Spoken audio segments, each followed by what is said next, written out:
Grace be unto you and peace from God our Father and from the Lord Jesus Christ. I was glad when they said to me, let us go into the house of the Lord. And my little photo bomber here is Dot, my 3-year-old puppy. She's being a good girl today. And that's 2 little pieces of her sticks for her to chew on. And this is our brief daily message of hope. Today is the 4th day, Sunday, Monday, Tuesday, Wednesday of Holy Week, as we are making our way along the way of the cross with the Lord Jesus, following spiritually the path that he set out before us 20 centuries ago in Jerusalem during that Passover festival.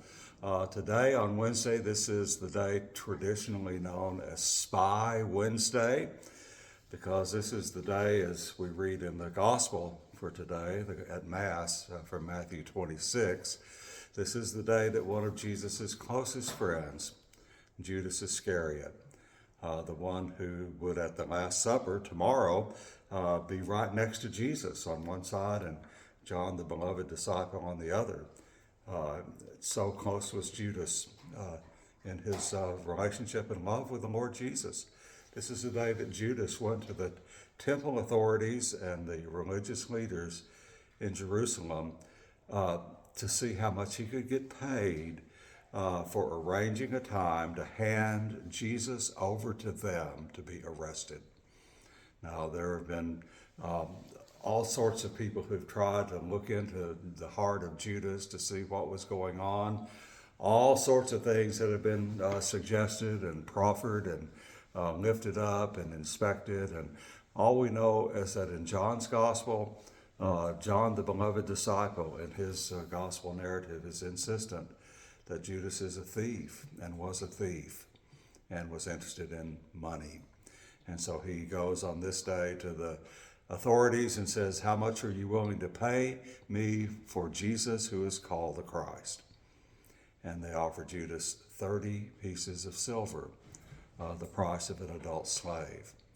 And from that moment on, from today on, Judas is spying out a time and a place where he can hand over Jesus to the authorities away from the crowds so that a riot doesn't happen.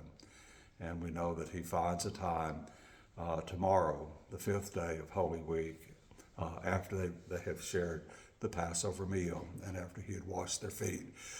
Betrayal is a violation against love. It is a violation that destroys. It is a violation that injures and is meant to do irreparable harm. Now, who was it who was injured the most in this betrayal by Judas? Certainly, he intended to inflict discomfort and ultimately pain on his Lord, the Lord Jesus. But Judas also betrayed himself, and he betrayed the apostles and the trust and the love and the bonds that they had among themselves. So betrayal, and we all know what that is like. You have to love someone deeply in order to injure them by betraying them. If you don't really care for someone, then it's not really that much of a big deal if you violate a trust. But if you love someone, it is a horrible violation. So this is the day, Spy Wednesday, that Judas made the deal that would allow him to hand over Jesus in just one more day. I was thinking today of the wonderful hymn. It's called the Old 124th from the 19th century.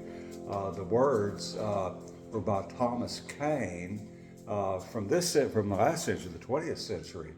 Eternal Lord of love, behold your church.